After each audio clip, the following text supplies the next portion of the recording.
Assalamualaikum. Waalaikumsalam. Oh, Pak Ustadz. Telepon siapa ini? Ada Pak Ustadz. Mesra bener. Iya, tahu nggak siapa yang saya telepon Pak Ustadz? Siapa? Ini ibunda saya Pak Ustadz. Masya Allah.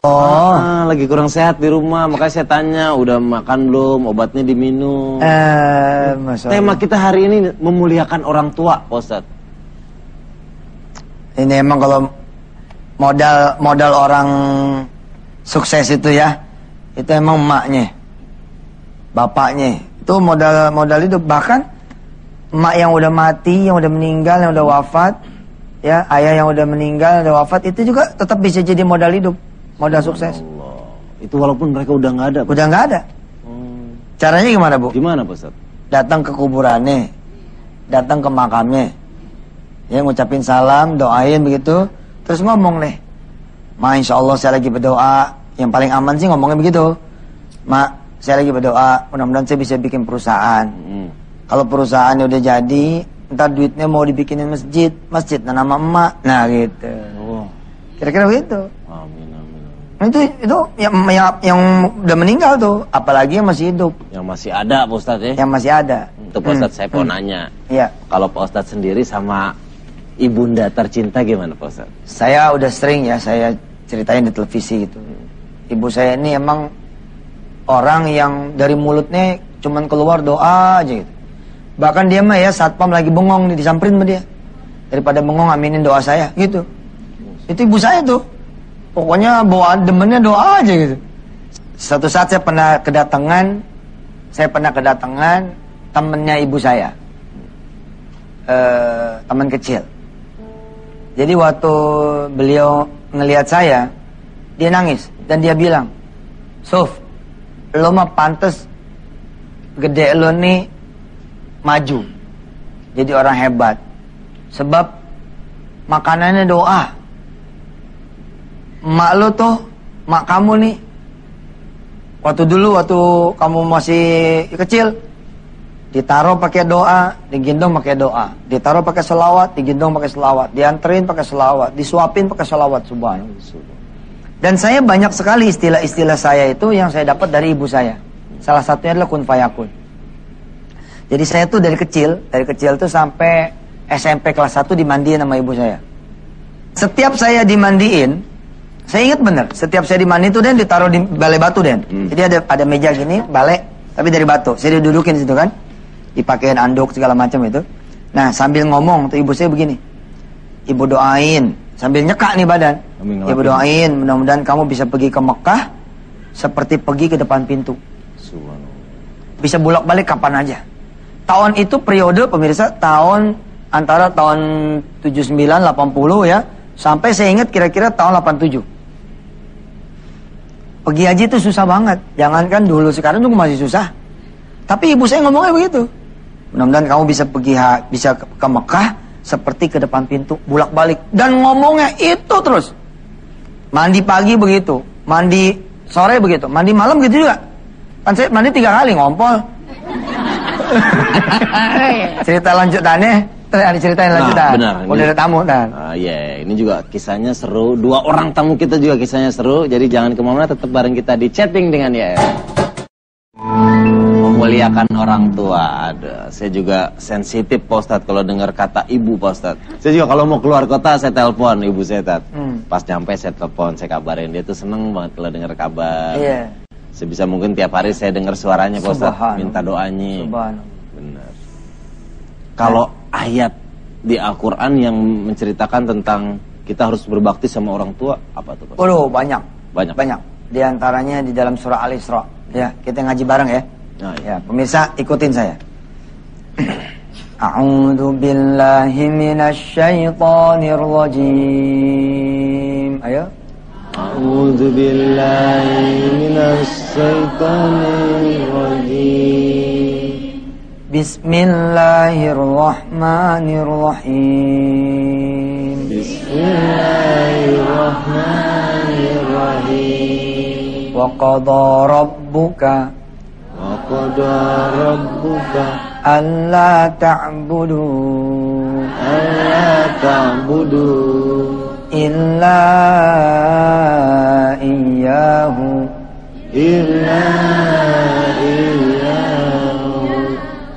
wabil walidaini ihsana. Habis Allah nyuruh berbakti sama Allah, Allah nyuruh berbakti sama orang tua. Levelnya lihat tuh, cuman satu langkah ya, satu liting, subhanallah ya. Allah sampai hampir menyamakan dia dengan ibu saking istimewanya. Subhanallah. Nah cerita yang tadi Den, terus ya Den. Iya dong.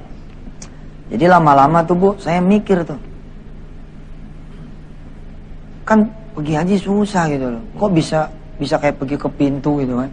Terus saya ngomong sama ibu begini, Bu, kalau doa yang bener lah, doa tuh susah dikabulinnya. Apa kata ibu saya? Gak percaya sama Allah. Kalau Allah udah bilang kun fayakun, apalagi yang doain ibu. Wah habis itu saya gak protes lagi udah. Diem aja udah, amin aja udah. Dan ternyata terbukti. Aneh kapan aja mau ke Mekah, biar kata visa udah ditutup, jalan-jalan aja, kebuka aja tuh. Kebuka aja. Saya pernah Jen, pagi masih di Jakarta, besok paginya udah di Jakarta lagi. Padahal sholat subuhnya, sore di Jakarta lagi. Padahal sholat subuhnya itu di Masjidil Haram. Kayak cerita wali gitu, cuman sehari aja pergi ke Mekah. Ya saya berangkat terbang sore, deng gitu, nyampe kira-kira jam 11 malam. Makan di Jeddah jam 1, kemudian berangkat ke Mekah. Jam 3 selesai tawaf, selesai umrah, kemudian sholat subuh. Sholat subuh nemuin salah seorang di sana. Kemudian jam 8 udah pulang lagi ke rumah. Sore udah ketemu lagi orang rumah. Kalau ada yang nanya, semalam kemana? Saya bilang malam di Mekah, nggak ada yang percaya. Itu doa ibu saya, subhanallah. Doa ibu. Jadi kalau ibu-ibu mau pada anaknya hebat, doain anaknya pagi, siang, sore, malam. Betul, insya Allah. Amin. Subhanallah. Ya. Nah, Pak Ustadz, kita undang nih tamu kita yang pertama ya. Sani. Yang pertama ini ya Mas Sani Moza. Ini punya kisah yang berhubungan dengan donat. Itu nih yang tadi saya cerita. Nah, seseru apa kisahnya, langsung aja nih. Tepuk tangan untuk Mas Sani Moza. Tiada dirimu kau selalu ada di dalam hatiku. Udah jadi buku deh. Wah, udah jadi buku. Udah jadi buku. Alhamdulillah Bu, donatnya udah jadi buku Bu. Nah, ntar cobain nih Bu ya. Iya. Sehat Mas Sani? Alhamdulillah sehat. Ini apa ini, waktu itu agak unik juga tadi, sempat dengar punya kisah yang berhubungan sama donat. Penasaran nggak Bu? Mas ceritain dong Mas. Ya, kisahnya waktu itu kayak gimana sih Mas? Saya ceritakan waktu itu, saya kan perantauan Ustadz, ya. Dari Blora ke Jakarta, tidak ada modal, pendidikan juga SMA saja waktu itu, kemudian ke Jakarta ngikut Pak D di Parung sana. Karena modal kita terbatas ya, pendidikan dan segala macam, maka karena dulu juga sekolah madrasah, bisanya alip-alipan yang ngajar TPA gitu Ustaz. Selain ngajar TPA, saya juga dulu tukang bayarin rekening listrik. Listrik, telepon, PAM gitu. Yeah. Maka kemudian tentu pendapatan sangat terbatas. Yeah. Sangat kecil dulu pendapatan.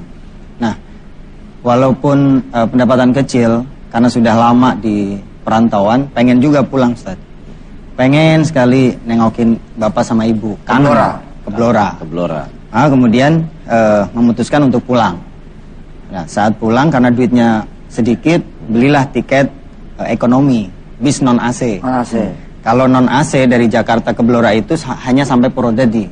Maka harus nyambung bis omprengan dari Purwodadi ke Blora. Yeah. Nah, saya juga mikir tuh, kalau mau pulang mau bawain apa ya?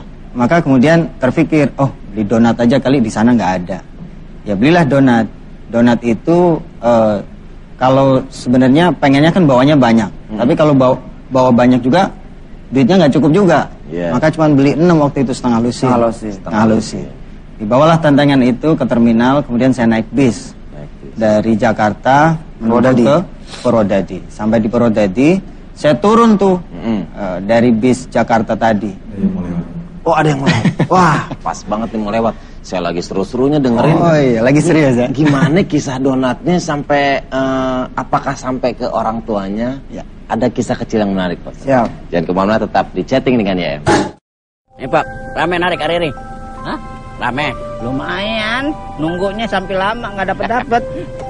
Sabar. Iyalah, gue selalu sabar. Lo kan tau gue. Iya. Nah, lu gimana? Alhamdulillah, hari ini udah dapat 25.000.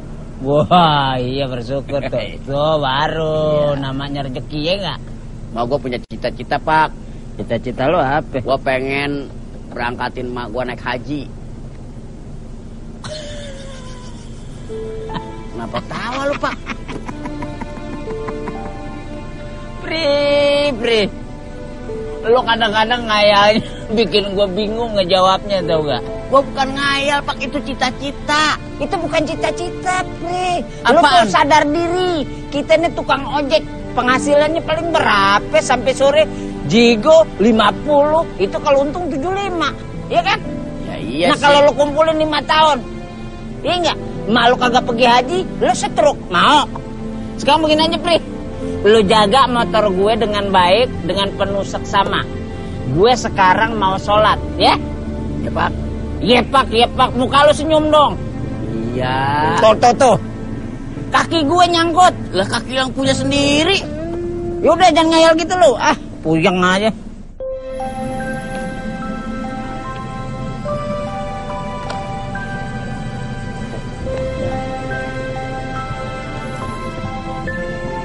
Abang yang tukang ojek yang di belokan sebelah sana ya? Abang tahu? Iya, masih inget nggak? Siapa ya abang ya? Itu tempo hari Ani pernah ngojek sama ente. Ani pernah nganterin abang? Pernah. Oh. Kalibata. Yang ke Kalibata. Assalamualaikum. Waalaikumsalam. Apa kabar? Bang. Sehat ya? Sehat. Alhamdulillah. Gimana Umi sehat? Gini. Ane baru aja dapat tiket umroh dari kantor buat bulan depan. Cuma Ane, bini Ane, keluarga Ane, adik-adik Ane, nggak ada yang bisa. Ane inget cerita ente tempo hari. Pengen banget umrohin Umi ente. Ane jadi malu kebongkar juga. Ya nggak apa-apa. Ini namanya rezeki. Ambil. Saya jadi gemeter nerimanya. Nggak usah gemeter, ini rezeki dari Allah. Aman nih Dan nih, Ane nitip. Apaan lagi Bang? Buat ngurus paspor, ame jajan-jajannya di sana. Insya Allah cukup dah. Kalau gitu Ane sholat dulu, takut udah habis waktunya. Ya Bang, makasih. Assalamualaikum. Waalaikumsalam. Emang bener, kalau Allah udah ngasih jalan, nggak ada yang bisa ngalangin. Nggak jadi pergi umroh. Ya, alhamdulillahnya jadi berangkat umroh. Itu dia.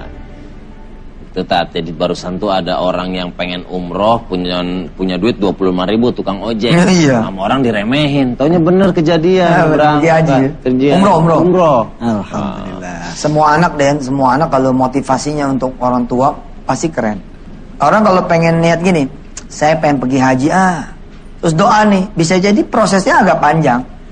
Tidak secepat dengan begini. Ya Allah, saya pengen banget deh mungkin haji emas saya. Pasti kita disuruh juga sama Allah nemenin gitu, pasti itu. Oke, kita lanjut lagi. Lanjut lagi. Ya. Gimana Mas Hani? Tadi sampai turun bus ya? Iya. Sampai di turun bis tadi, sampai di Purwodadi, kemudian saya turun, kemudian naik di bis yang arah Blora kan? Iya, Blora. Sampai di atas bis arah Blora, saya ingat kayaknya ada yang aneh nih, apa ya? Ternyata tentengan 6 donat tadi ketinggalan di bis yang Jakarta. Masya Allah. Iya. Udah belinya cuman sedikit, gitu kan? Gak bisa beli banyak, sampai di Purwodadi ketinggalan lagi. Nah, saya di atas bis itu udah naik bis kan, aduh, mau turun nggak ya? Turun tuh bukan mikirnya gini, kalau saya harus ngejar naik ojek, duit juga pas-pasan. Mikir lagi, Allah, turun nggak ya? Maka saat itu saya kayaknya kayak berdialog sama Allah, ya Allah, turun nggak ya? Tapi buat nyenengin orang tua, masa sih udah bawa donat dari Jakarta kemudian nggak sampai ke orang tua gitu ya? Turun. Akhirnya turun, naik tuh ojek, kejar tuh naik balik naik lagi. ojek. naik ke terminal, kan bisnya tadi ke terminal. Sampai di terminal tuh ngeliat bisnya lagi dibersihin tuh sama kondekturnya. Waduh, jangan-jangan hilang juga kan. Donat tuh dimakan tuh. Saya ke belakang, Masya Allah masih di bawah jok. Masih ada. Lama. Nah, terus saya bilang sama kondektur, Bang, mau ngambil ini? Oh iya, silahkan. Saya ambil tuh.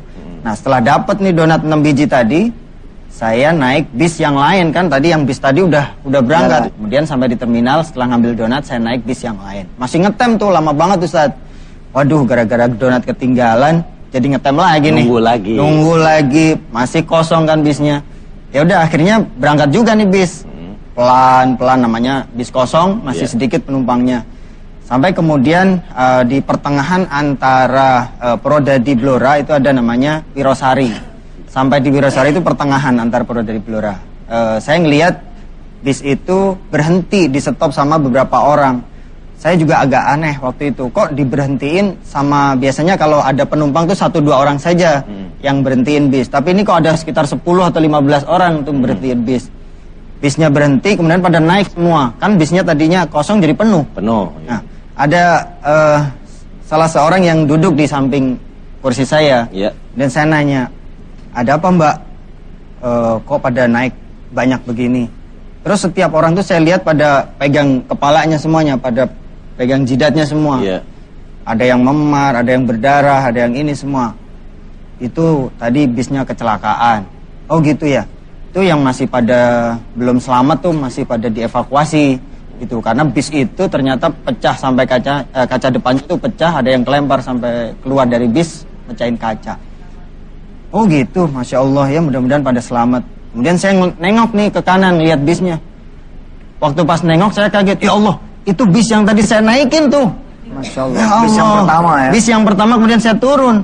Kalau ya Allah, saya bilang, kalau saya nggak ngambil donat tuh, maka saya ikut dalam kecelakaan bis tadi.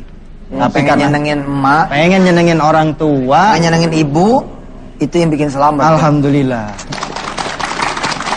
Ibu-ibu pada seneng nyenengin dia. Iya. Bu, jangan lupa kemana-mana bawa donat ya, Bu. Ini tokoh yang berikut ini juga sukses karena ibu. Pokoknya kalau saya pernah sepanggung sama beliau ya. Begitu saya ngomongin ibu, orang ini nangis. Ternyata emang sama ibu ini luar biasa juga. Langsung aja deh kita undang ya. Ini dia suksesor sukses mulia, Mas Jamil Azaini. Ibuku sayang masih terus berjalan, walau telapak kaki penuh darah. Iya, Mas Jamil. Akhirnya ketemu Mas Jamil ya. Sehat Mas Jamil? Alhamdulillah sehat-sehat. Mas, tentang memuliakan orang tua. Gimana Mas? Tentang memuliakan orang tua, ada komentar nggak Mas? Iya. Memuliakan orang tua itu ada yang mengartikan hanya sekedar ketemu cium tangan. Menurut saya nggak pas.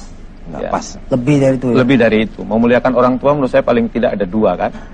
Kita harus tahu apa yang diinginkan benar oleh orang tua. Cuman kan orang tua kalau ditanya, Pak, Ibu, apa yang membuat Bapak Ibu bahagia? Jawabannya cuma sederhana. Bapak Ibu melihat kamu bahagia sudah senang. Iya benar. Ya kan? Cuman kalau jawabannya itu berarti itu kita belum menemukan apa yang sesungguhnya diperlukan orang tua. Jadi kalau kita cuma gitu sudah berhenti, sebenarnya kita belum taat sama orang tua. Nah, makanya harus ditanya dulu. Digali. Sampai kemudian saya waktu itu ketemu. Begitu ketemu, apa Pak? Nil, Bapak paling seneng kalau Bapak pergi ke Mekah. Munggah kaji. Masya Allah. Waktu itu saya baru bangkrut Ustaz. Jadi tahun 2001 merinding saya. Saya punya 11 perusahaan, bangkrut 12. Yang bangkrut 12. Punya 11 perusahaan, yang bangkrut 12. Orang tua pengen berangkat. Iya. Ada teman saya yang bisnis, tugasnya cuma nyuplainya ke saya. Dia tidak nyuplai ke tempat lain. Begitu perusahaan saya bangkrut, dia akan ikut bangkrut. Keren kan? 12, saya punya 11, bangkrut 12. Tapi tahan dulu Mas. Tahan dulu. Ada yang melewat. Ada tukang donat mau lewat. Jangan kemana-mana, tetap di chatting dengan ya. Kita lanjut lagi. Lagi seru. Silakan Mas Jamil. Munggah haji. orang tua pengen haji tapi bisnisnya lagi bangkrut. Akhirnya saya bersusah payah mencari. Begitu uang sudah terkumpul, saya ketemu Ustadz Didit. Mau ngapain? Mau daftarin haji orang tua. Kamu sudah haji belum? Belum. Nggak boleh. Akhirnya kan berarti saya harus berangkat dulu. Akhirnya saya berangkat dulu. Begitu pulang, saya kumpulkan uang lagi. Begitu uang terkumpul, Pak, Bapak berangkat haji. Apa jawabannya? Mil, Bapak sama Mama itu nikah sudah lama. Kalau Bapak suruh haji sendirian nggak mau. Kudu sama Mama. Nyari uang lagi saya, Ustaz. Begitu nyari sudah terkumpul, berangkat. Senangnya luar biasa. Yang membuat saya terharu adalah begitu pulang dari Mekah, saya sambut di bis, kemudian dia meluk saya. Jamil, Jamil, Bapak wes seneng banget munggah haji, Jamil. Mau dicabut nyawanya sama Allah, Bapak sudah siap sekarang, Jamil. Jamil. Subhanallah. Dicium saya lama. Itu pengalaman yang tidak akan pernah saya lupa. Dicium lama. Cuman memberangkatkan haji, Ustaz. Masya Allah. Itu tahu. Artinya apa? Kalau kita ingin membahagiakan orang tua, cari apa yang dia inginkan, kemudian kita kerahkan energinya untuk memenuhi. Karena pelukan itu pun sampai sekarang masih kerasa bahwa pasti pemirsa juga merinding. Itu kira-kira. Sani aja sampai nangis ini Mas. Sani ada yang ingat tentang ayah Ya. Punya cerita apa, Mas Ani? Saya itu sebenarnya merasa bersalah sama Bapak. Karena waktu pas Bapak meninggal, saya nggak ada di sampingnya beliau. Allah. Waktu itu Bapak lagi sakit stroke. Waktu pas sakit itu, saya minta ke rumah untuk terapi di rumah. Alhamdulillah mulai dari tangan sama kaki sebelah kanan nggak bisa gerak, sampai kemudian terapi tiap hari, alhamdulillah sampai bisa gerak. Dari nggak bisa naik sepeda sampai kemudian bisa naik sepeda. Kemudian pulang, Ustadz, dari rumah saya yang ada di Jakarta, di Pondok Cabe. Kemudian pulang beliau ke Blora sama ibu. Kemudian nggak lama waktu itu Lebaran saya nggak bisa pulang. Kemudian saya pulangnya setelah Lebaran. Dan waktu saya pulang itu ngelihat Bapak itu lagi udah sehat banget gitu. Artinya dari nggak bisa ngimamin kemudian jadi bisa ngimamin musola. Dari nggak bisa naik sepeda kemudian bisa naik sepeda. Maka saya merasa ya Allah, alhamdulillah sudah kembali normal. Walaupun tidak sesehat dulu ya. Beliau tiap pagi jalan-jalan, berjemur kan kalau stroke kan berjemur. Kemudian saya ajak jalan-jalan, habis jalan-jalan kemudian saya balik ke Jakarta. Berapa bulan, 1 bulan kira-kira 1 bulan atau 2 bulan setelah itu, saya dikabari kalau Bapak masuk rumah sakit sama Ibu di telepon. Saya merasa bahwa waktu itu karena Bapak kondisinya sehat, belum waktunya gitu. Maka karena dikasih taunya pagi, saya masih nyempetin untuk rapat. Seharusnya saya tinggalin tuh rapat, kemudian saya harusnya segera pulang. Tapi saya sudah pengen pulang, kalau habis rapat saya langsung pulang. Saya kemudian naik mobil pulang, habis rapat selesai saya pulang. Baru keluar dari kantor, kemudian nanya lagi, gimana kondisi Bapak? Bapak sudah meninggal. Ya Allah, waktu itu saya susah sekali waktu itu. Ya Allah, harusnya saya udah dari pagi gitu. Dari pagi waktu dikasih tahu seharusnya saya langsung pulang, tapi waktu itu saya masih mentingin rapat. Kemudian waktu pas selesai rapat ternyata Bapak sudah meninggal. Terus saya naik mobil, kemudian saya nggak jadi pulang naik mobil, dan langsung ke bandara dan saya naik pesawat pulangnya. Nah waktu itu itulah yang kemudian saya ingat betul bahwa salah satu doa yang diaminkan oleh Rasulullah dari malaikat Jibril, kalau ada salah satu di antara orang tuamu yang masih ada atau dua-duanya masih ada, maka rugi kalau kita itu tidak bisa masuk surga karenanya gitu. Maka kemudian hari ini setelah Bapak meninggal 100 hari, maka Ibu saya tawarkan untuk bareng sama saya di rumah. Sekarang ada di rumah saya, dan alhamdulillah saya bangunkan di sana kamar. Mudah-mudahan beliau nyaman bareng sama saya. Insyaallah. Masih ada tips yang kedua. Ya, kemudian yang kedua, fokuskan energi untuk memenuhi keinginan. Mencapai itu. Bapak saya ini kenapa senang banget naik haji? Karena dulu kami keluarga miskin, ya. Kami dulu tinggal di tengah hutan di Lampung. Rumah terdekat dengan kami itu jaraknya kurang lebih 2 km. Keluarga kami sering dihina karena kemiskinan. Bahkan saya sering diludahi karena kemiskinan orang tua, ya. Nah, cerita tentang mancing itu karena kan di rumah dulu waktu kecil makanya tiwul ya. Tiwul itu dari ubi, ya. campur jagung. Untuk beli lauk pauk nggak mungkin sanggup. Maka apa yang dilakukan setiap hari saya setiap hari mancing, bawa tiwul, bawa korek, bawa capim, bawa kecap, mancing. Begitu dapat dibakar langsung pakai kecap, pakai cabai, enak. Ocol. Enak kalau sekali-kali, kalau tiap hari belum juga kan. Iya. Iya. Begitu saya sedang mancing, tiba-tiba bapak saya datang. Mancing, Mil. Iya. Sambil mancing bapak mau cerita ya. Iya. Kamu tahu nggak proses terjadinya mutiara? Nggak tahu. Gini, Mil. Kerang yang masih muda itu kalau nyari makan buka, tutup, buka, tutup. Begitu dia sedang membuka badannya, masuk pasir ke dalam tubuhnya. Dalam bahasa manusia dia menangis. Bunda, sakit bunda, ada pasir masuk ke dalam tubuhku, bunda, sakit bunda. Ibunya jawab, sabar anakku. Kita tidak diberikan rasa untuk menahan rasa sakit itu. Berilah kebaikan kepada pasir yang telah menyakitimu. Gimana? Hanya dengan mengeluarkan air mata. Dikeluarkan air mata, dibungkus pasirnya itu pakai air mata. Lama-lama sakitnya berkurang, bahkan hilang sama sekali. Beberapa bulan kemudian pasir itu kerangnya dipanen. Yang tidak ada pasirnya dipisah, yang ada pasirnya dipisah. Yang tidak ada pasirnya dijual obral di pinggir jalan. Kalau di Bogor satu porsinya 12.000. Jadi kerang rebus. Kerang rebus. Yang ada pasirnya dengan jumlah yang sama dijual puluhan sampai ratusan kali lipat. Kenapa? Karena pasir di dalam kerang itu telah berubah menjadi mutiara. Allah. Kata bapak saya, hidup adalah pilihan. Kamu boleh milih jadi kerang rebus atau kerang mutiara. Wih. Sebelum saya jawab, dia bilang ini, kalau kamu milih jadi kerang rebus, kamu nanti dihina orang, nggak dianggap orang. Tapi kalau kamu memilih menjadi kerang mutiara, kamu nanti akan dipakai orang-orang terhormat dan dikenakan di tempat terhormat. Kamu milih jadi apa? Saya pilih jadi kerang mutiara. Tapi bapak saya jawab, kalau kamu milih jadi kerang mutiara, mulai hari ini kamu nggak boleh nangis. Saya dulu kalau berangkat sekolah nangis, karena tinggalnya di tengah hutan, sepatu harus dilepas. Pak, dibawa, taruh atas gitu. Kenapa? Melewati semua belukar, sama sungai. Makanya kalau saya dulu pernah ada iklan ya, anak kecil berangkat sekolah. Ya? Iya. Anak sekolah pergi pakai perahu. Ngalamin ya? Saya suka nangis. Karena itu saya teringat masa kecil saya. Wah. Hidup adalah pilihan. Sekarang saya milih, siapa yang mau nanya? Apa kerang mutiara ya? Iya, inspirasi. Bu, mau beli kerang rebus, Bu? Assalamualaikum warahmatullahi wabarakatuh. Waalaikumsalam warahmatullahi wabarakatuh. Nama saya Ibu Emilia dari Majelis Taklim Al-Hinayah Pondok Gede. Saya mau nanya Pak Ustadz, bagaimana cara menyusun proposal hidup kepada Allah? Wah, ini pertanyaannya ke Jamil Azaini. Ya, siap. Terima kasih Pak Ustadz. Assalamualaikum warahmatullahi wabarakatuh. Waalaikumsalam. Kelihatannya beliau pemerhati antum. Ini beliau ini punya kubik ya. Kubik itu apa? Pelatihan. Lembaga pelatihan sama training, pengembangan diri. Nanti bisa baca buku saya, Tuhan inilah proposal hidupku. Nah, seperti apa proposal hidup yang bisa kita ada yang mulai ada yang mulai Kang Donat bolak-balik dulu. Jangan kemana-mana, tetap di chatting dengan YM. Langsung aja nih, gimana cara menyusun proposal hidup yang bisa kita ajukan sama Tuhan? Silakan.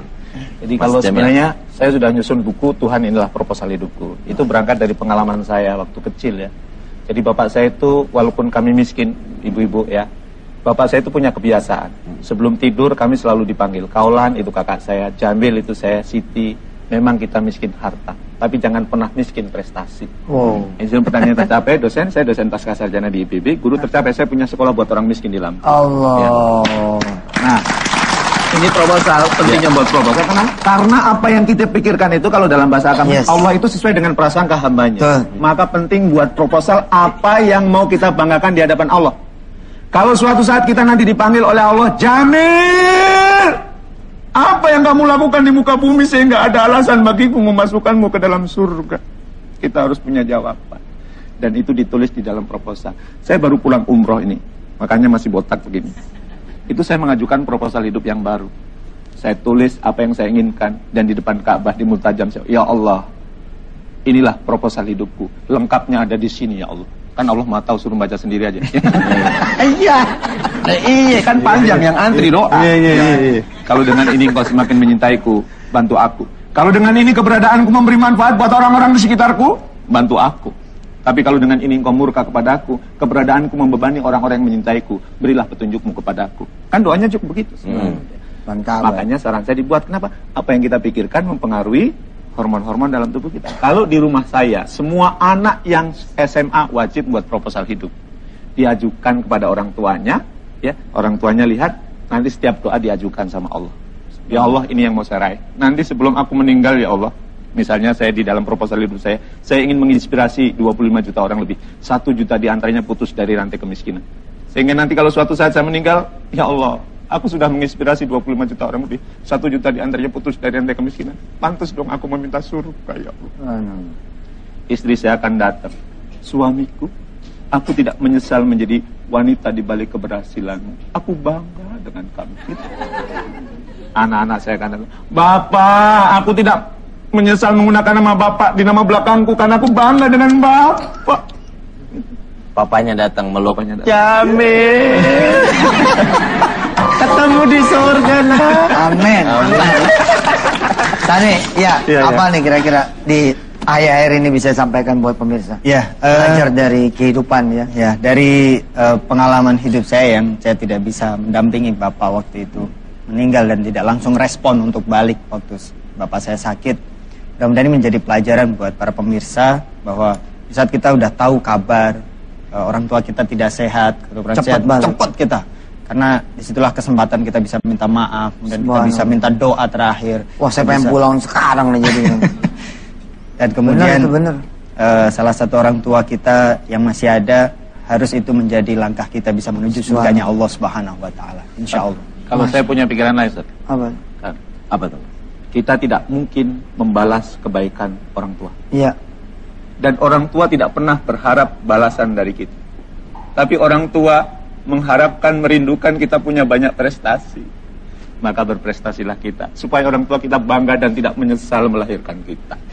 Insyaallah. Jamil. Hebat. Masih hidup ya ayah ya? Masih. Mudah-mudahan beliau mendengar ya. Amin. Insya Allah nonton pasti. Minta doa ayahnya Jamil nih buat seluruh ayah termasuk saya gitu. Supaya dikenang sama anak.